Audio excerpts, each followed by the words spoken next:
हरे कृष्णा। ओम गंग गणपते नमः। आप सभी को आगामी गणेश चतुर्थी की हार्दिक शुभकामनाएं। भगवान विघ्नहरण आप भक्तों के सभी विघ्नों को दूर करे, इसी मंगल कामना के साथ आज की वीडियो की शुरुआत करते हैं। मित्रों, भगवान गणेश जिन्हें प्रथम पूजनीय माना जाता है, किसी भी कार्य को करने से पहले सर्वप्रथम भगवान गणेश जी का ही आवाहन किया जाता है और मान्यता है कि ऐसा करने से किए गए कार्य में सदैव ही सफलता प्राप्त होती है। गणेश भगवान की पूजा करने से न केवल सुख समृद्धि बल्कि ज्ञान की भी प्राप्ति होती है। तो आज की वीडियो में जानेंगे इस साल यानी 2024 में गणेश चतुर्थी का पावन पर्व कब मनाया जाएगा, इसकी तिथि कब आरंभ हो रही है, कब इसका समापन हो रहा है। यदि आप इस दिन व्रत धारण करते हैं तो आपको व्रत किस दिन करना है। यदि गणपति महाराज की प्रतिमा को आप घर में विराजमान करते हैं तो इसका शुभ समय क्या होगा, पूजा का शुभ मुहूर्त क्या होगा, चतुर्दशी के दिन विसर्जन के लिए शुभ समय क्या है, गणेश चतुर्थी के दिन चंद्रमा के दर्शन क्यों नहीं करने चाहिए, एवं इस व्रत से जुड़े संपूर्ण नियमों के बारे में। तो वीडियो को अंत तक जरूर देखें और कमेंट बॉक्स में ओम गंग गणपते नमः जरूर लिखें।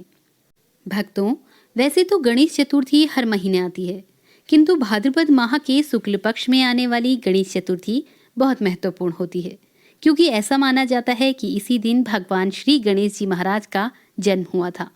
इस दिन को भगवान गणेश जी के जन्मोत्सव के रूप में पूरे भारत में बड़े ही धूमधाम से मनाया जाता है और ये उत्सव अगले 10 दिनों तक मतलब गणेश चतुर्थी से अनंत चतुर्दशी तिथि तक मनाया जाता है। भक्त पूरे विधि विधान से उनकी पूजा आराधना करते हैं और फिर भाद्रपद माह के शुक्ल पक्ष की अनंत चतुर्दशी तिथि को 10 दिन के बाद उन्हें जल प्रवाहित कर लेते हैं।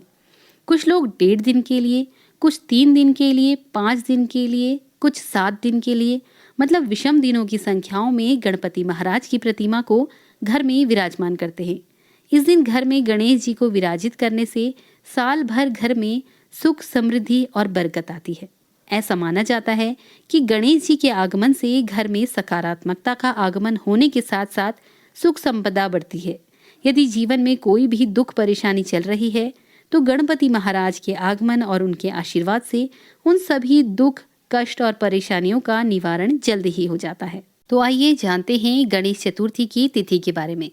पंचांग के अनुसार भाद्रपद माह की चतुर्थी तिथि की शुरुआत 6 सितंबर को दोपहर 3:01 पर होगी और इसका समापन 7 सितंबर को सुबह 5:37 पर होगा। ऐसे में गणेश चतुर्थी का पावन पर्व शनिवार 7 सितंबर को मनाया जाएगा और व्रत भी इसी दिन रखा जाएगा। इस दिन सूर्योदय का समय सुबह 6:14 पर रहेगा और सूर्यास्त का समय होगा शाम 6:34 पर। अब इस दिन गणेश स्थापना का और पूजा का शुभ समय जान लेते हैं। तो गणेश स्थापना का समय रहेगा सुबह 11:03 से दोपहर 1:34 तक। इस समय आप गणपति महाराज को अपने घर में लाकर विराजमान करें और विधि विधान से उनकी पूजा अर्चना करें। चंद्रोदय का समय रहेगा इस दिन सुबह 9:29 पर और चंद्रास्त का समय रहेगा रात्रि 8:57 पर। इसके साथ ही ये ध्यान रखें कि गणेश चतुर्थी के दिन चंद्रमा के दर्शन करने से दोष लगता है। शास्त्रों में बताया गया है कि श्री कृष्ण भगवान पर भी इस दिन चंद्रमा के दर्शन करने से दोष लगा था।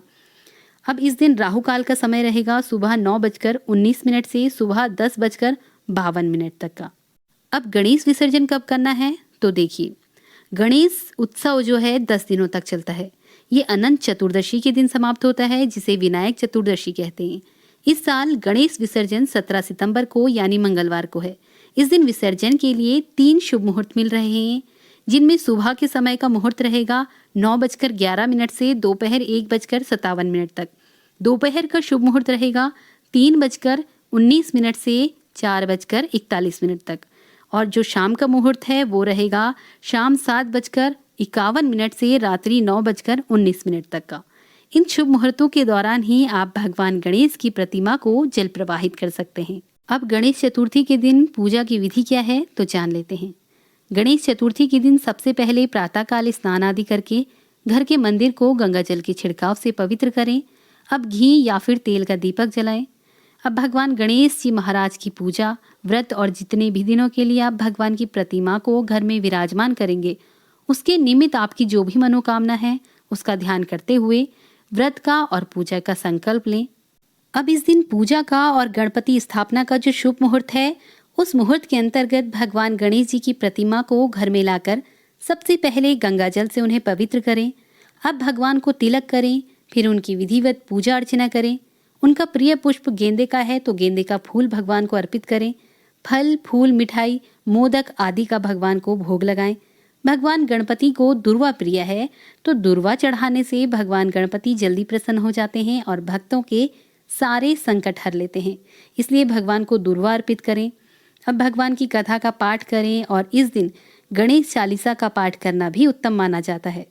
अब पूजा के अंत में भगवान गणेश जी की आरती करें, भगवान से क्षमा याचना करें और अंत में प्रसाद वितरित करें। तो मित्रों, ये थी गणेश चतुर्थी के विषय में संपूर्ण जानकारी। आशा है जानकारी आपको पसंद आई होगी। यदि आज का वीडियो आपको उपयोगी लगे तो इसे लाइक और शेयर जरूर कीजिएगा। तो मिलते हैं अपनी नई वीडियो में। तब तक के लिए नमस्कार।